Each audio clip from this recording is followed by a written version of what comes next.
মিজানের পাল্লা যারা ভারী করতে চাও তারা দুইটা জিকির করবা, সুবহানাল্লাহি ওয়া বিহামদিহি, সুবহানাল্লাহিল আযীম। এই দুইটা শব্দ আল্লাহর কাছে খুব প্রিয়।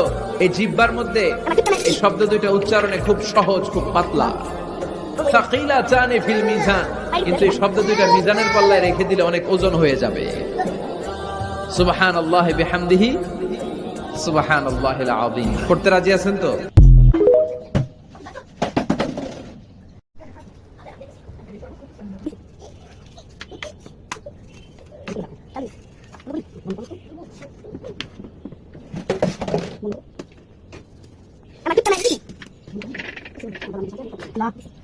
Oh, wait.